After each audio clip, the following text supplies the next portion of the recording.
Guys, ನೀವೇನಾದರೂ A I ಮುಖಾಂತರ ಫೋಟೋನ ಕ್ರಿಯೇಟ್ ಮಾಡಿದ್ರಪ್ಪ ಅಂದರೆ ಈಗ ತುಂಬಾ ರೂಮರ್ಸ್ನ ಹಬ್ಬಿಸ್ತಾ ಇದ್ದಾರೆ. ಇದೆಲ್ಲ ಡಾಟಾ ಲೀಕ್ ಮಾಡ್ತಾ ಇದೆ, ನಿಮ್ಮ ಪ್ರೈವೇಟ್ ಫೋಟೋನ ಲೀಕ್ ಮಾಡ್ತಾ ಇದೆ ಅಂತ ತುಂಬಾ ರೂಮರ್ಸ್ನ ಹಬ್ಬಿಸ್ತಾ ಇದ್ದಾರೆ. ಇದು ಸೇಫ್ ಹೌದಾ ಅಲ್ವಾ ಅಂತ ನಿಮಗೆ ಸಂಪೂರ್ಣ ಮಾಹಿತಿನ ತಿಳಿಸ್ಕೊಡ್ತೀನಿ ಈ ವಿಡಿಯೋದಲ್ಲಿ. ವಿಡಿಯೋ ಸ್ಟಾರ್ಟ್ ಮಾಡೋಕ್ಕಿಂತ ಮುಂಚೆ ನೀವು ನಮ್ಮ ಚಾನಲ್ಗೆ ಸಬ್ಸ್ಕ್ರೈಬ್ ಮಾಡ್ಕೊಂಡಿಲ್ಲ ಅಂದರೆ ವಿಡಿಯೋ ಸಬ್ಸ್ಕ್ರೈಬ್ ಮಾಡ್ಕೊಳ್ಳಿ. ಹಾಗೆ ಇಷ್ಟೊಂದು ಲೈಕ್ನ ಮಾಡಿ, ಆಯಿತಾ? ಬನ್ನಿ ವಿಡಿಯೋ ಸ್ಟಾರ್ಟ್ ಮಾಡೋಣ. ಗೈಸ್, ಈ ರೀತಿ ರೂಮರ್ಸ್ ಹಬ್ಬಕ್ಕೆ ಸ್ಟಾರ್ಟ್ ಮಾಡಿದ್ದು ಒಂದು ಹುಡುಗಿ. ಹೇಗಪ್ಪ ಅಂದರೆ ಅವಳು ಫೋಟೋನ ಕನ್ವರ್ಟ್ ಮಾಡೋಕ್ಕೆ ಫೋಟೋನ ಅಪ್ಲೋಡ್ ಮಾಡ್ತಾಳೆ. ನೆಕ್ಸ್ಟ್ ಅವ್ರಿಗೆ ಫೋಟೋ ಕನ್ವರ್ಟ್ ಆಗಿ ಬರುತ್ತೆ. ಆಮೇಲೆ ಅವಳು ಒಂದು ವಿಡಿಯೋನ ಪೋಸ್ಟ್ ಮಾಡ್ತಾಳೆ. ಏನಪ್ಪ ಅಂದರೆ ಅವಳಿಗೆ ಒಂದು ಮಚ್ಚೆ ಇರುತ್ತೆ ಇಲ್ಲಿ, ಆ ಮಚ್ಚೆನೂ ಕೂಡ ಆ ಫೋಟೋಲ್ಲಿ ಕನ್ವರ್ಟ್ ಆಗಿ ಬಂದಿರುತ್ತೆ. ಆವಾಗ ಅವಳು ಥಿಂಕ್ ಮಾಡ್ತಾಳೆ, ಏನಪ್ಪ ಅಂದರೆ ಈ ರೀತಿ ಮಚ್ಚೆನೂ ಇದೆಯಲ್ಲ, ಸೊ ಇದು ಕನ್ವರ್ಟ್ ಆಗಿ ಬಂದಿದೆ, ಮತ್ತು ನಮ್ಮದು ಬೇರೆ ಬೇರೆ ರೀತಿ ಫೋಟೋಸ್ನ ಅದು ಕನ್ವರ್ಟ್ ಮಾಡುತ್ತೆ. ಅಂದರೆ ಯಾವ ರೀತಿಯಪ್ಪ ಅಂದರೆ ನಮ್ಮದು ಕ್ಲಾತ್ ರಿಮೂವ್ ಮಾಡಿ ಫೋಟೋನ ಅಪ್ಲೋಡ್ ಮಾಡುತ್ತೆ, ನಮ್ಮ ಡಾಟಾನ ಲೀಕ್ ಮಾಡುತ್ತೆ ಅಂತೇಳಿ ಒಂದು ವಿಡಿಯೋನ ಅಪ್ಲೋಡ್ ಮಾಡಿದ್ದು. ಸೊ ಈ ವಿಡಿಯೋನ ಅಪ್ಲೋಡ್ ಮಾಡಿದ ತಕ್ಷಣ ತುಂಬಾ ವೈರಲ್ ಆಯಿತು. ವೈರಲ್ ಆಗಿ ಸೊ ಎಲ್ಲ ತುಂಬ ಜನ ಹೆದ್ಕೊಂಡಿದ್ರು. ಏನಪ್ಪ ಅಂದರೆ ಈ ರೀತಿ ಮಾಡ್ತಾ ಇದೆ, ಸೊ ನಮ್ಮದು ಕ್ಲಾತ್ ರಿಮೂವ್ ಮಾಡಿ ಫೋಟೋನ ಅಪ್ಲೋಡ್ ಮಾಡುತ್ತೆ ಮತ್ತು ನಮ್ಮದು ಡಾಟಾನ ಲೀಕ್ ಮಾಡುತ್ತೆ ಅಂತೇಳಿ ತುಂಬಾ ಜನ ಹೆದರ್ಕೊಂಡಿದ್ರು.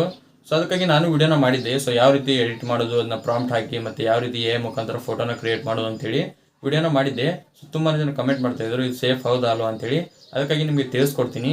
ಇದು ಯಾವುದೇ ರೀತಿ ನಿಮಗೆ ತೊಂದರೆ ಕೊಡೋಂಗಿಲ್ಲ. ಯಾಕಪ್ಪ ಅಂದರೆ ಸೊ ಇದು ಗೂಗಲ್ನವ್ರದ್ದೇ ವೆಬ್ಸೈಟು. ಸೊ ಯಾವುದೇ ರೀತಿ ನಿಮ್ಮ ವಿಡಿಯೋನ ಮತ್ತು ನಿಮ್ಮ ಫೋಟೋನ ಇಟ್ಕೊಂಡು ಯಾವುದೇ ರೀತಿ ಬ್ಲ್ಯಾಕ್ ಮೇಲ್ ಮಾಡೋಂಗಿಲ್ಲ ಮತ್ತು ನಿಮ್ಮ ಡಾಟಾ ಕೂಡ ಲೀಕ್ ಮಾಡಲ್ಲ. ಹೇಗಪ್ಪ ಹೇಳ್ತಾ ಇದ್ದೇನೆ ಅಂದರೆ, ಇದು ನಿಮಗೆ ನಂಬಿಕೆ ಬರಲಿಲ್ಲ ಅಂದರೆ ಸೊ ಒಬ್ಬರು ಪೊಲೀಸ್ ಅವರು ವಿಡಿಯೋನ ಮಾಡಿದ್ದಾರೆ. ಇಲ್ಲಿ ವಿಡಿಯೋನ ಪ್ಲೇ ಮಾಡ್ತೀನಿ ನೋಡಿ. ट्रेंड चल रहा है कि गूगल जेमिनी स्टाइल में फोटो एडिट करने से साइबर फ्रॉड हो सकते हैं। लोग तरह तरह की भ्रांतियां फैला रहे हैं। भाई एआई कभी भी हमारे डाटा को सेव नहीं करता है, वो टेम्परेरी कभी कभी हमारे डाटा को सेव करता है ताकि सर्विस में सुधार किया जा सके। ನೋಡಿದಲ್ಲ, ವಿಡಿಯೋದಲ್ಲಿ ಏನು ಹೇಳಿದಾರಪ್ಪ ಅಂದರೆ ಎ ಐ ನಿಮ್ದು ಯಾವ್ದು ಫೋಟೋಸು ಮತ್ತು ವಿಡಿಯೋಸು ಮತ್ತು ನಿಮ್ಮ ಡಾಟಾನ ಯಾವುದೇ ರೀತಿ ಸ್ಟೋರ್ ಮಾಡಿ ಇಟ್ಕೊಳ್ಳಲ್ಲ. ಸೊ ಇಟ್ಕೊಂಡ್ರು ಅದು ಏನಾದರೂ ಮುಂದೆ ಅಪ್ಡೇಟ್ ಮಾಡಬೇಕಪ್ಪ ಅಂದರೆ ಅವಾಗ ಮಾತ್ರ ಇಟ್ಕೊಳ್ಳುತ್ತೆ, ಇಲ್ಲಾಂದರೆ ಅದು ಕಂಪ್ಲೀಟಾಗಿ ರಿಮೂವ್ ಮಾಡುತ್ತೆ ಅಂತ ಹೇಳಿದ್ದಾರೆ ಅವರು.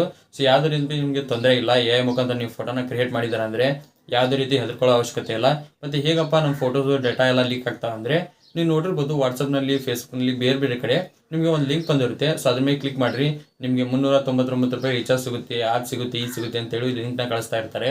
ಆ ಲಿಂಕ್ ಮೇಲೆ ಕ್ಲಿಕ್ನ ಮಾಡ್ತೀರಾ ನೋಡಿ, ಅವಾಗ ಮಾತ್ರ ನಿಮ್ಮ ಫೋನು ಮತ್ತು ನಿಮ್ಮ ಫೋಟೋಸು ಮತ್ತು ನಿಮ್ಮ ಡಾಟಾ ಎಲ್ಲ ಲೀಕ್ ಆಗೋದು. ಸೊ ಈ ರೀತಿ ವೆಬ್ಸೈಟ್ ಮುಖಾಂತರ ನಿಮಗೆ ಯಾವುದೇ ರೀತಿ ಪ್ರಾಬ್ಲಮ್ ಆಗಲ್ಲ. ನಿಮಗೆ ಕನ್ಫರ್ಮ್ ಆಯಿತು ಅನ್ಕೊತೀನಿ. ಇವಾಗ ನಿಮ್ಗೆ ಏನಾದರೂ ವಿಡಿಯೋ ಅಂತ ಹೆಲ್ಪ್ಫುಲ್ ಆಗಿದೆ ಲೈಕ್ ಮಾಡಿ, ಹಾಗೆ ಚಾನಲ್ಗೆ ಯಾರು ಸಬ್ಸ್ಕ್ರೈಬ್ ಮಾಡಿ. ಮತ್ತೆ ಮುಂದೆ ಸಿಗ್ತೀನಿ. Thank you for watching. Love you all. Bye.